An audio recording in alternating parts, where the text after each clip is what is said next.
National life insurance আন্তর্জাতিক সংবাদ। যুদ্ধবিরতি কার্যকর হওয়ার পরেও গাজায় থামেনি ইসরায়েলি হামলা। যুদ্ধবিরতি শুরু হওয়ার পর থেকে জায়নবাদীদের হামলায় নিহত হয়েছে অন্তত 97 ফিলিস্তিনি, আহত আরো 233 জন। একই সঙ্গে ইসরায়েল অন্তত 80 বার যুদ্ধবিরতির শর্ত ভঙ্গ করেছে। এরপরেও মার্কিন প্রেসিডেন্ট ডোনাল্ড ট্রাম্প বলছেন গাজায় যুদ্ধবিরতি কার্যকর আছে। ইমতিয়াজ আহমেদের রিপোর্টে বিস্তারিত। গাজার আকাশে আবারও ধোঁয়া, ধ্বংস আর আতঙ্কের চিত্র। যুদ্ধবিরতির পরেও জায়নবাদীদের রোষানলে শান্তি ফেরেনি ফিলিস্তিনে। ইসরায়েলি হামলায় এভাবেই দিকবিদিক ছুটছেন ফিলিস্তিনিরা।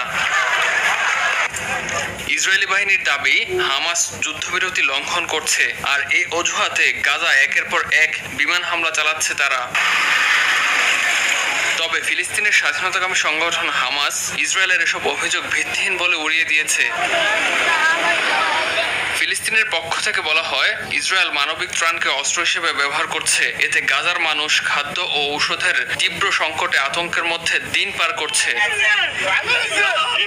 মার্কিন প্রেসিডেন্ট ডোনাল্ড ট্রাম্প বলছেন, গাজায় যুদ্ধবিরতি এখনো কার্যকর আছে। ওয়াশিংটন পরিস্থিতি খুব শান্তিপূর্ণ রাখার জন্য কাজ করছে বলেও জানান ট্রাম্প। এদিকে ফোনালাপে গাজার পরিস্থিতি, যুদ্ধ বন্ধের প্রচেষ্টা সহ বিভিন্ন বিষয়ে আলোচনা করেন ফরাসি প্রেসিডেন্ট ইমানুয়েল ম্যাক্রো এবং সৌদি ক্রাউন প্রিন্স মোহাম্মদ বিন সালমান। ইমতিয়াজ আহমেদ, RTV।